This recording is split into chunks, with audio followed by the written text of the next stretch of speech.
só com a ajuda do santo. E não importa se é santo católico ou orixá. No enredo da Estação Primeira de Mangueira de 2017, a cultura brasileira foi apresentada através do sincretismo religioso de um povo, onde o catolicismo, apesar de predominante, foi ao longo dos séculos se misturando com práticas africanas e indígenas. Resultado, uma romaria eclética desceu o morro, levando a verde-rosa a passarela do samba. A cultura religiosa brasileira ela é uma das páginas que melhor define o que é o Brasil, né? O que é esse processo de mistura, o que é esse processo de celebração, o que é esse processo de festa, que nos define enquanto nação, né? Eu acho que a religiosidade brasileira, ela garante, né, um perfil claro do que é o Brasil. A comissão ela é um teatro mambembe que fala da relação que as pessoas têm com o divino, com o sagrado. São Miguel Arcanjo e a ligação e a crença de que seria o anjo da guarda da maioria das pessoas. São Pedro como o responsável por mandar chuvas, então ele aparece com um guarda-chuva. O casal de Mestre Porta-Bandeira da Mangueira, eles se apresentavam como os romeiros, os dois guardiões do pavilhão, levando a bandeira da Mangueira para ser benzida. O Abre Alas, ele apresenta uma leitura artística e carnavalesca dos altares brasileiros seculares, né? Então, você tem todo um trabalho de imagens sacras, né? São Benedito, Nossa Senhora da Conceição, São Sebastião, as paratreias das igrejas, as velas, o trabalho de os relicários, bustos relicários, oratórios, São Lázaro, transformado em personagem carnavalesco, figura de Nossa Senhora das Dores, São Francisco de Assis, Santo Antônio, esses santos, que seria o santo de casa, né? Guardado em casa, o santo que as pessoas têm mais intimidade, na verdade. O segundo setor, ele apresenta a relação festiva que o brasileiro tem com algumas divindades, né? São festas feitas para os santos, né? As congadas, que são uma festa para São Benedito e Nossa Senhora do Rosário. As cavalhadas, que é uma festa que celebra o Divino Espírito Santo. Seguinte, as cavalhadas são as folias de reis, na verdade é a festa que celebra os santos reis. Esses são os curucucus, os personagens mascarados que fazem parte da festa do Divino. A cultura da máscara, né, ela é sempre ligada ao ocultismo. E no Brasil ela se dá em festas ligadas à celebração de santos. Por exemplo, os palhaços da Folia de Reis. Talvez sejam os personagens mais emblemáticos das Folias de Reis. E, na verdade, são máscaras que misturam cara de cão. É um perfil bem diabólico, né? É o carro de São João. Então, à frente do carro tem a capelinha de melão. Uma tradição regional, antiguíssima. A lateral do carro, a ideia foi usar a estética do barro de mestres populares. É o perfil escultórico pernambucano, na obra do mestre Vitalino. Mas a coloração é uma coloração ligada às bonecas do Vale do Jequitinhonha. Um homem teria sido criado por Deus a partir de um barro. E os balões de São João, que é uma maneira de ligar-se ao divino, né? Tanto os fogos de artifício, quanto os balões, quanto as fogueiras, seriam maneiras que o povo encontraria de perturbar o sono de São João e fazer com que ele descesse à terra para poder atender pedidos. O terceiro setor, ele é, aos meus olhos, ele é o setor síntese do enredo. São aspectos da cultura religiosa brasileira. É o setor que traz a figura de Nossa Senhora Aparecida, é uma devoção super popular no Brasil, e tê-la dançando de porta-bandeira, empunhando a bandeira da Mangueira é bonito, né? Depois, ainda na questão do culto à Nossa Senhora, eu trago os romeiros do Círio de Nazaré para falar de outra Nossa Senhora, no caso a Nossa Senhora de Nazaré, e a corda como elemento de ligação à Nossa Senhora, porque a introdução da corda do Círio tem a ver com uma passagem quando a berlinda, até então puxada por cavalos, ficou atolada, e para que a berlinda saísse do atoleiro, foi necessário que os fiéis, os romeiros, puxassem a berlinda. O enredo se transformou num presente para o Instituto do Patrimônio Histórico e Artístico Nacional no ano que a instituição comemora 80 anos. Afinal, muitas das manifestações culturais que foram mostradas no enredo são registradas ou estão em processo de registro pelo IPHAN, patrimônio a ser preservado pelo Estado em parceria com a sociedade, transmitido de geração a geração, recriado pelas comunidades em função de seu ambiente, de sua interação com a natureza e de sua história, contribuindo para promover o respeito à diversidade cultural e à criatividade humana.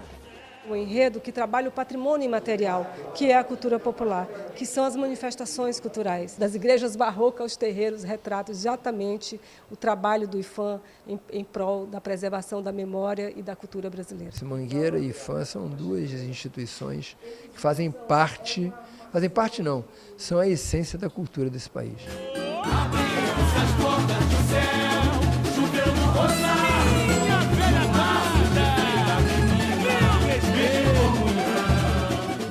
O samba, ele é a coisa mais importante do desfile da escola de samba. Haveria desfile de escola de samba se não houvesse fantasia e alegoria. Mas não haveria desfile de escola de samba se só houvesse fantasia e alegoria.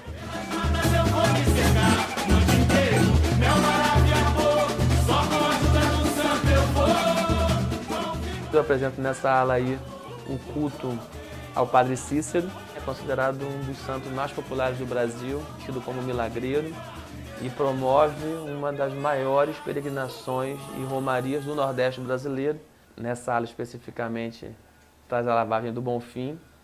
É uma festa que supostamente se venera a figura do Cristo, mas que está inserida na questão das águas de Oxalá, que seria o orixá que corresponde à figura do Senhor do Bonfim. Esse elemento cenográfico que, de um lado, observa-se a figura do Senhor do Bonfim e do outro a figura do orixá Oxalá. O culto a Iemanjá é um dos cultos mais bem difundidos no imaginário popular brasileiro, né? É uma entidade ligada ao candomblé, mas ganhou mais popularidade a partir do momento em que foi associada à Umbanda, né? Iemanjá, em alguns momentos, ela é associada à figura da Iara, a deusa das águas, e também uma mistura da figura de Iemanjá com Nossa Senhora, porque, curiosamente, as datas comemorativas a Iemanjá encontram associação com as datas comemorativas de Nossa Senhoras populares. O quarto setor, ele fala de santos célebres, né, de figuras célebres do catolicismo oficial e de suas supostas atribuições no imaginário popular. Santo Antônio seria o santo casamenteiro. Em seguida eu tenho a bateria da Mangueira, que veio representando São Francisco de Assis. Me alegrava a imagem de ter São Francisco de Assis tocando tamborim e chocalho na avenida. A fantasia da bateria, então, remete ao hábito, né, de São Francisco, né, o hábito esfarrapado, que tem a ver com o seu voto de pobreza. Santa Clara, a santa que supostamente ilumina caminhos, a santa que abre, que lança um feixe de luz para poder direcionar os caminhos das pessoas. Depois São Cosme e Damião, que eu usei nas Baianas da Mangueira, e a tradição de distribuir doces a partir da graça alcançada de uma promessa, né? Isso é uma tradição que no dia 27 de setembro distribui guloseimas dentro de saquinhos que ficou conhecido como saquinho de Cosme e Damião. Depois de Cosme e Damião, São Jorge. É um santo de muita devoção no Rio de Janeiro. E aí eu encerro o setor com a alegoria que traz o dragão.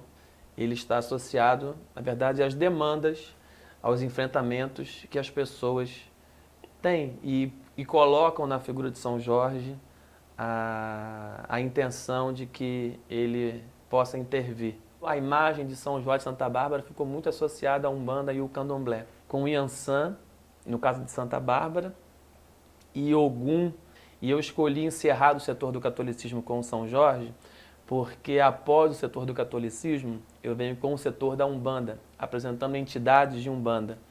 E eu achei que seria o santo perfeito para fazer a transição.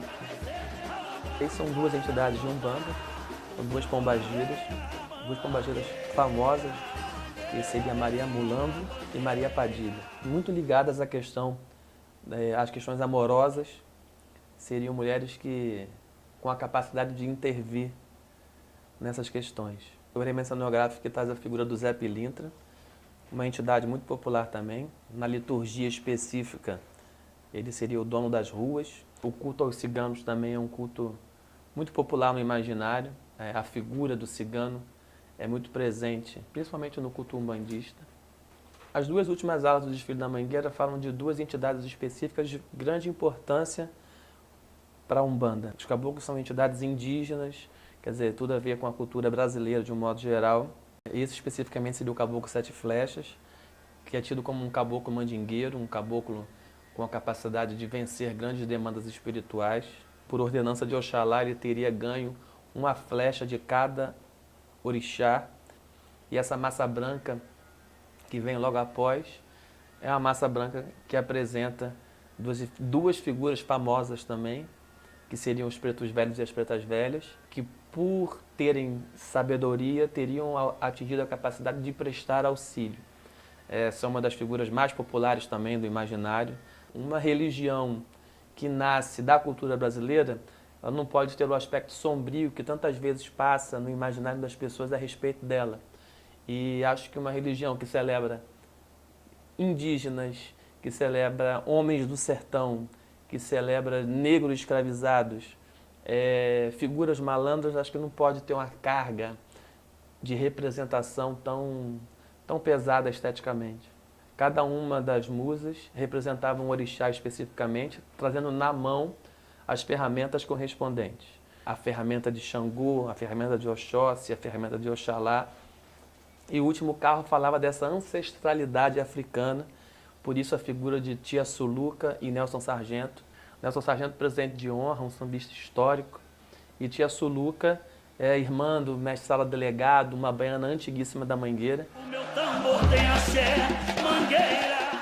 Quando você escolhe falar de religiosidade e apresenta uma religiosidade plural, tratando com seriedade, não diminuindo nem exaltando não colocando um em detrimento do outro, acho que você levanta um pensamento que deixa um recado e acho que pode ser entendido como um recado de tolerância. Quando você tem a capacidade de apresentar que existe um país diverso e plural e que convive, em sua maior parte, de forma tolerante com isso, eu acho que você deixa um recado para o mundo, você deixa um recado para uma sociedade que ainda enxerga com maus olhos as diferenças.